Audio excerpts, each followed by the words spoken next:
Hey everyone, ready for another deep dive? Today, we're going to unlock some secrets about something I know a lot of you are fascinated by, the British accent.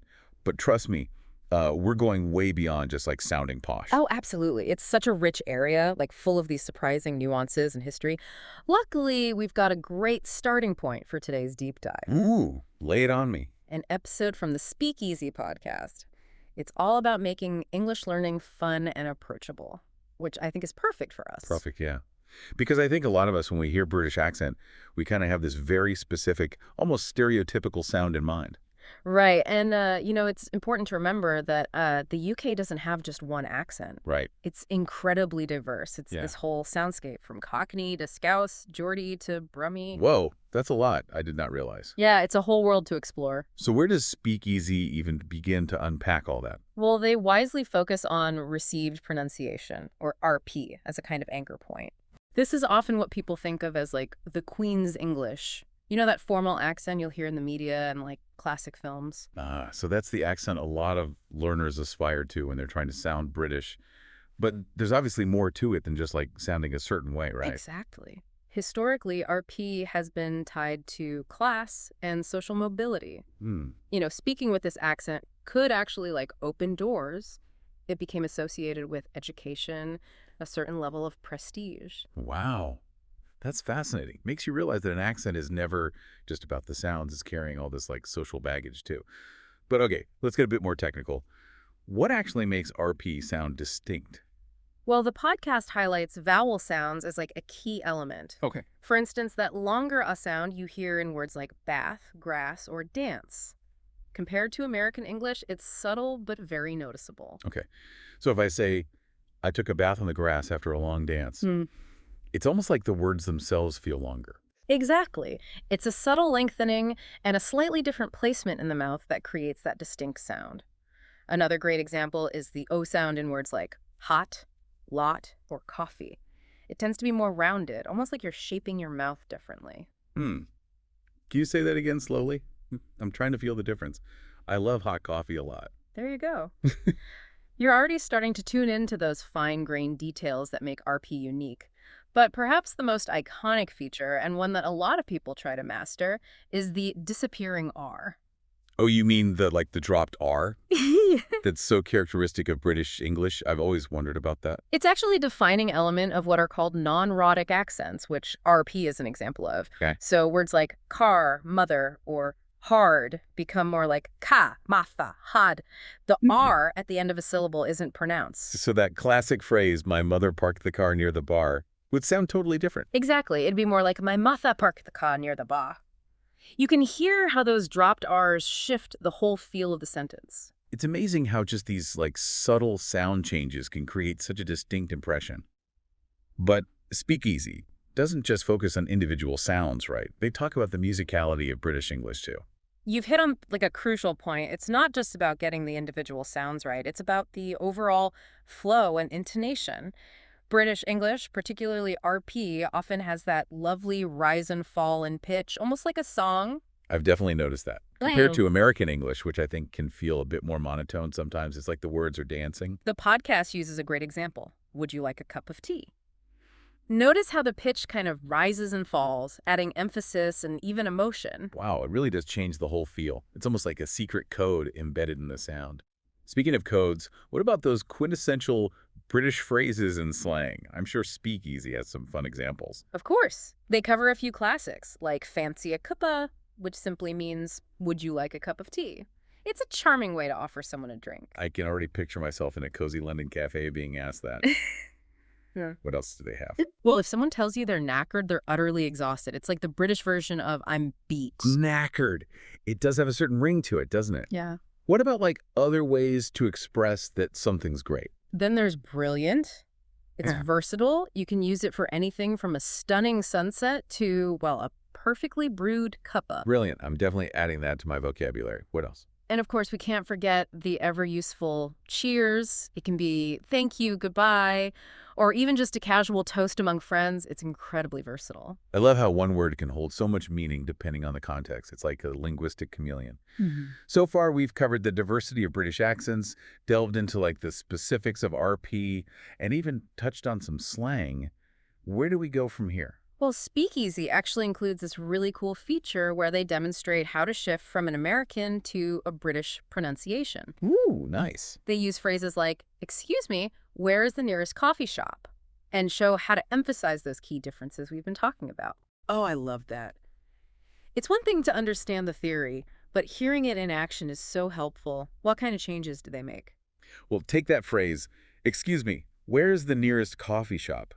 They'd first say it with a typical American accent and then switch to a British pronunciation, softening that R and subtly shifting the intonation. So it would become something like, excuse me, where's the nearest coffee shop? It's amazing how such small adjustments can make such a difference.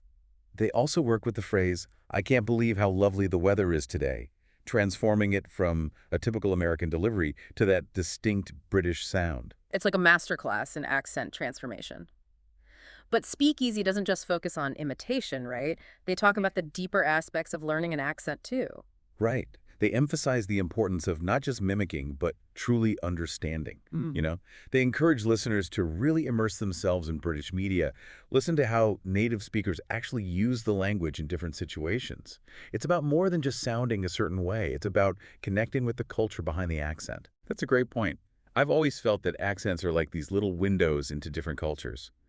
By learning to speak with a British accent, you're not just changing how you sound, you're gaining a deeper understanding of the people and the history that shaped that accent. Exactly. Language is more than just words. It's this bridge to different ways of thinking and experiencing the world. And Speakeasy emphasizes that this process shouldn't feel like a chore. Right. They make it seem fun and engaging, like full of aha moments and discoveries. Yeah, they even sprinkle in some humor, right? Yeah. I remember them talking about how the word cheers can be used in so many ways. Like it adds this touch of British charm to any interaction. Absolutely. It's like they're giving us the tools to not just understand the British accent, but to actually play with it, to make it our own. I'm already feeling more confident in my ability to at least attempt a few phrases. That's the spirit. And remember, it's all about progress, not perfection. Every time you try it like a new sound or phrase, you're expanding your linguistic horizons. It's making me think about how accents are like fingerprints. Everyone's is a bit different, even within the same like region or style. That's a brilliant observation. And it reminds me of another important takeaway from Speakeasy, the sheer diversity of British accents. RP, which we focused on, is just one piece of the puzzle. Right. It's a great starting point, but it's crucial to acknowledge the vast array of accents across the UK. We don't want to fall into the trap of thinking there's only one correct way to sound British. It's about appreciating the rich tapestry of voices that make up this linguistic landscape. Right, exactly. And it's that diversity, that unique blend of history and culture that makes the British accent so endlessly fascinating to explore. Well said. But before we get too carried away, let's take a moment to reflect on what we've learned so far. What are some key points you think our listeners should really hold on to from this first part of our deep dive? Okay. Well, first and foremost, I think the fact that specific sounds, like those elongated vowels and that elusive R, play a huge role in shaping the character of RP. Paying attention to these subtle shifts can make a big difference in how you sound. It's like we've been given this decoder ring for British pronunciation. And once you start noticing these patterns, it changes how you hear everything. Absolutely. And equally important is the realization that accents are more than just sounds. They're reflections of history, social dynamics, regional identity. Yeah. Understanding that deeper layer adds a whole new dimension to our appreciation of the British accent. Which makes me wonder, what other secrets are hidden within the accents we hear every day? What stories do they tell? Maybe that's the real takeaway here, this sense of curiosity, this willingness to really listen and learn. That's beautifully put, because there's always more to discover beneath the surface, isn't there? And speaking of discoveries, there's one more fascinating aspect of the British accent we need to explore. Its connection to music and performance. Oh yes, Speakeasy touched upon this, and I'm really curious to dig deeper. Are you ready to channel our inner Shakespearean actors? Absolutely. I have a feeling this is going to be particularly insightful. Yeah, it's fascinating. Mastering a British accent, it can almost feel like you're stepping onto a stage, like taking on a role. Yeah. The Speakeasy episode kind of touches on this link between speech and performance, and I think it's something that we can, delve into a little bit further. Oh, yeah, I'd love to. Especially considering like the rich history of, British theater. Yeah. With its emphasis on like elocution and delivery. It's like every sentence becomes a mini performance. Precisely. Think about how, actors use pitch variation and pauses and emphasis to convey emotion and meaning. Right. Those same techniques, they can be applied to like everyday speech, adding a touch of drama and intrigue to even just casual conversations. So instead of just saying, I went to the store today, you could turn it into, I went to the store today with a dramatic pause. Exactly. It's about playing with the musicality of the language, making it more engaging and expressive. Right. And remember those like up and down intonations we talked about earlier? Yeah. Those can be used to great effect here, creating a sense of rhythm and flow. It's making me think about that phrase that Speakeasy Mm. had us practice.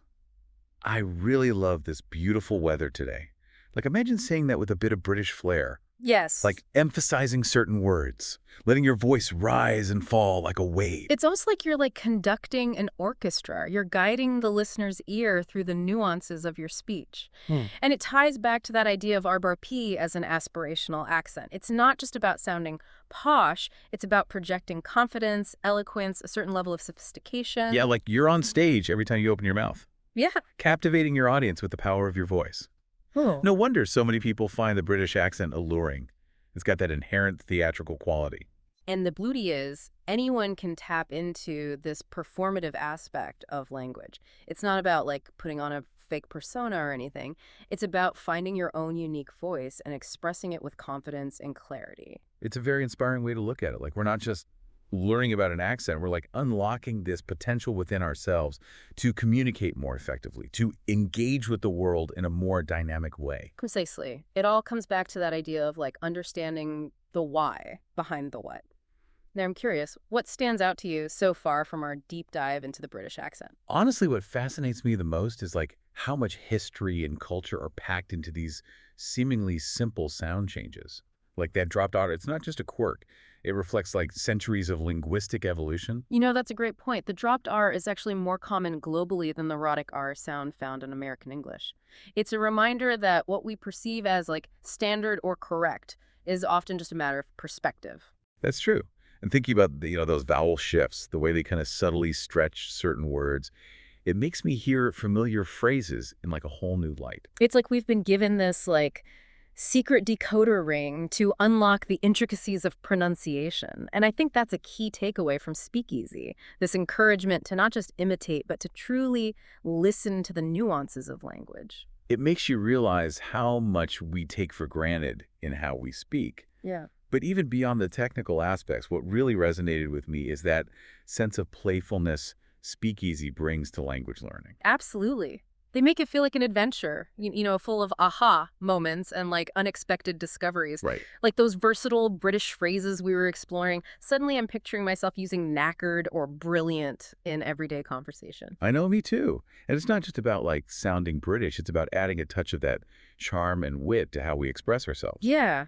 It's a reminder that language is this living, breathing thing. It's constantly evolving, borrowing, adapting. And that makes it all the more exciting to explore. Speaking of exploring, I'm really intrigued by this link between the British accent and performance. It's like we've been given this glimpse behind the curtain of how language can be used to captivate and entertain. It definitely adds a layer of depth to our understanding. And Speakeasy hints at the idea that mastering an accent, it can be like stepping into a role, like embodying a different persona. It's something worth unpacking further, I think. Totally. It's like we've been given a key to unlock a treasure chest full of linguistic gems. And the journey doesn't end here. Every conversation is a chance to practice, to experiment, to keep exploring the fascinating power of language. So as we move into the final part of our deep dive, I encourage you to listen to the world around you with a renewed sense of curiosity. Pay attention to the accents you encounter, those subtle variations in pronunciation, the unique rhythms and melodies that make each voice distinct. Because within those sounds, there's a story, a history, a culture waiting to be discovered. What other fascinating insights await us? in this final act of our British accent adventure. Oh. You know, as we've been like diving into all these like specifics of the British accent, I keep thinking about those like iconic British actors Yeah. and how their voices just seem to command attention. Yeah, it's not a coincidence. The connection between the British accent, particularly RP, and the world of performance. Right. It runs deep. Speakeasy Yeah. even suggest that mastering an accent can almost be like stepping into a role, Oh, totally. embodying a different persona. Exactly. Think about those like legendary Shakespearean actors. You know, Wow. their voices were trained to project across a theater, Oh, to imbue every word with emotion and nuance. that's a whole skill. It's a tradition that has influenced how we perceive the British accent even today. It makes me think about how actors use their voices as instruments. Yeah. You know, Oh, yeah. playing with pitch rhythm pauses. Yeah. Like, could those same techniques be applied to everyday speech? Absolutely. And in a way, we already do this to some extent. You know, when you're excited, your voice naturally rises in pitch. Yeah. When you want to emphasize a point, you might slow down or pause for effect. So it's about like becoming more aware of those tools and consciously using them Exactly. to shape how we communicate. Precisely. And this is where that British sense of musicality comes into play. Okay. You know those up and down intonations we keep talking about? Yeah. It's about using your voice to create a sense of rhythm and flow. Almost like a melody. Almost like a melody, yeah. You know, now that you mention it, even those like simple practice phrases from Speakeasy take on a new meaning. Yeah. Like, I really love this beautiful weather today. Yeah. If I say that with a bit of like that British lift and emphasis, it suddenly feels more engaging. It's like you're conducting an orchestra, guiding the listener's ear through the nuances of your speech. And it ties back to that idea of RP as an aspirational accent. It's not just about sounding posh, it's about projecting confidence, eloquence, even a touch of wit. It's like you're stepping onto a stage every time you open your mouth. No wonder so many people find the British accent so captivating. It's got that inherent performative element like woven into it. And the exciting part is this isn't limited to aspiring actors or those trying to like perfect an accent. Yeah. Anyone can tack into this performative aspect of language. It's almost like we've been given permission to play with how we speak. Totally. To experiment and find our own unique voices. Precisely. It's about finding that balance between clarity and expression, using the tools of language to connect with others on like a deeper level. You know, this whole deep dive has really shifted my perspective on accents in general. Yeah. It's not just about how we sound. It's about the stories. Those sounds carry the history, the culture, the emotions woven into every inflection. Beautifully put. And I think that's a powerful takeaway for our listeners out there. Whether you're fascinated by the British accent specifically or just curious about language in general, the key is to approach it with a sense of wonder and a willingness to truly listen. Because within those seemingly simple sound changes, within those subtle shifts in intonation, there's a whole world waiting to be discovered. So the next time you hear someone speaking, whether it's in a British accent or any other accent, take a moment to really tune in, you know? Yeah. Listen to the rhythms, the melodies, the emotions woven into their speech. You might be surprised at what you uncover. And who knows, maybe you'll even find yourself inspired to add a touch of that British flair to your own voice. Aha! Channel your inner Shakespearean actor and captivate the world with your newfound eloquence. That's the goal. Cheers to that. Cheers.